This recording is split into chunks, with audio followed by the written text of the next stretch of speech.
guys, pernahkah kamu menonton sebuah drama di teater ataupun di televisi? Jika pernah, tahukah kamu bahwa penentasan drama diperlukan sebuah teks agar drama tersebut berjalan dengan lancar? Nah, teks tersebut disebut dengan teks drama. Di sini kita ingin membahas lebih dalam mengenai teks drama. Tapi sebelum itu, kita harus tahu dulu nih apa itu drama. Nah, drama itu berasal dari bahasa Yunani yaitu drama, yang berarti berbuat, bertingkah, berlaku, dan sebagainya. Sehingga dapat kita simpulkan bahwa drama itu merupakan sebuah kisah berupa dialog yang berisi dengan konflik. Sedangkan untuk teks drama sendiri, itu merupakan teks yang ditekankan di atas panggung melalui adegan-adegan tokoh.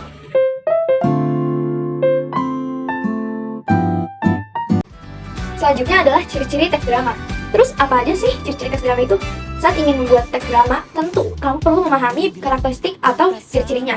Nah, ciri-ciri teks drama yang perlu kamu perhatikan itu adalah yang pertama, memiliki cerita berbentuk dialog, baik yang dituturkan oleh narator maupun tokoh. Lalu yang kedua itu adalah memiliki instruksi khusus yang harus dilakukan oleh aktor saat memerankan tokoh di dalamnya. Dan biasanya juga ditulis dalam tanda kurung. Lalu yang ketiga itu adalah membuat banyak konflik dan aksi. Yang keempat, teks drama itu biasanya berada di atas atau samping kiri dialog.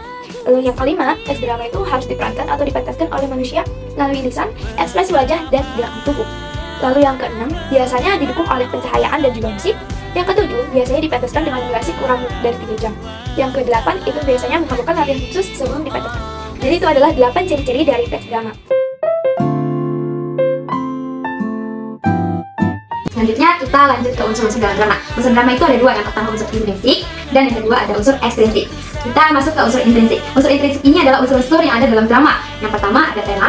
Tema ini adalah ide pokok maupun inti dari sebuah peristiwa yang akan dikemukakan oleh pengarang. Yang kedua ada alur. Alur ini merupakan hubungan peristiwa satu dengan peristiwa lainnya yang kita sebut dengan alur atau plot. Dalam alur ini terdiri dari beberapa bagian. Ada pendahuluan, konflik, perumitan atau komplikasi, kemudian ada klimaks, dan yang terakhir ada penyelesaian ataupun resolusi. Yang ketiga ada tokoh. Tokoh ini adalah pemegang peran dalam suatu drama. Nah, yang biasa kita ketahui aktor. Selanjutnya ada penokohan. Penokohan ini itu terkait dengan watak yang diperankan oleh tokoh tadi. Yang pertama ada protagonis. Protagonis ini adalah tokoh utama atau pemeran utama. Kemudian ada tokoh antagonis, yaitu penentang dalam cerita atau yang menentang tokoh utama. Yang ketiga ada protagonis. Protagonis adalah tokoh pendukung dalam suatu drama. Nah, selanjutnya ada latar. Latar ini berhubungan dengan waktu maupun tempat suatu kejadian dalam drama. Latar ini mencakup 3 hal. Yang pertama ada latar setting ruang atau waktu, kemudian ada latar waktu, dan yang terakhir ada latar suasana. Latar suasana itu adalah suasana yang mendukung terjadinya cerita. Nah, setelah latar ada amanat. Yang kelima amanat. Amanat ini berisi pesan atau sisipan yang ingin disampaikan oleh pengarang melalui tokoh atau alur cerita. Dan yang terakhir ada dialog. Dialog ini adalah percakapan antara 2 tokoh atau lebih yang biasanya sudah diatur oleh sutradara dan juga penulis cerita. Nah, kita masuk ke unsur ekstrinsik drama. Unsur ekstrinsik ini ada unsur yang dari luar drama. Yang pertama itu ada konteks sejarah. Konteks sejarah ini adalah latar belakang historis, sosial budaya, dan juga hal-hal yang ada dalam lingkungan saat terjadinya pementasan tersebut atau penulisan dalam drama. Oke, sekarang kita beralih ke jenis-jenis drama. Nah, drama itu ada 8 jenis. Yang pertama ada tragedi, kedua ada komedi, ketiga ada opera, melodrama, ada farce atau dagelan. Yang keenam itu ada tablo, yang ketujuh ada sendratari, dan yang terakhir ada kolosal. Nah, pertama itu tragedi. Tragedi itu dramanya bercerita tentang kesedihan, kegagalan, atau semua yang sedih-sedih, terus ujungnya itu duka dan kematian.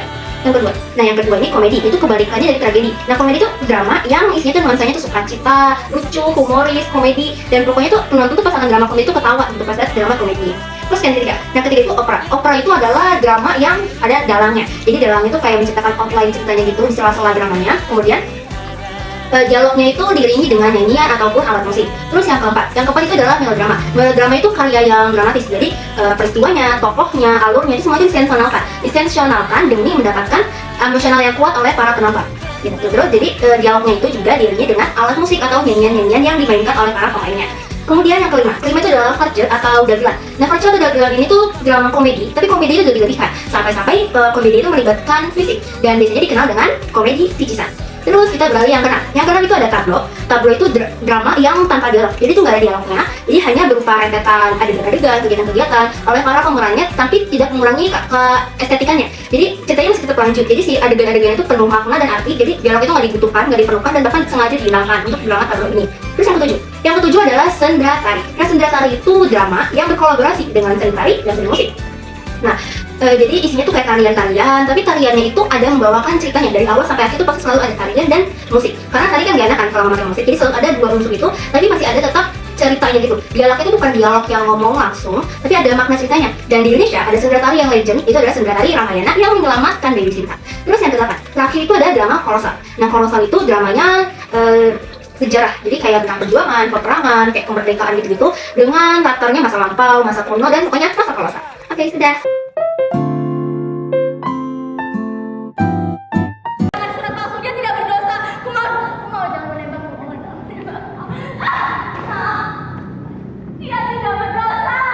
Yeah.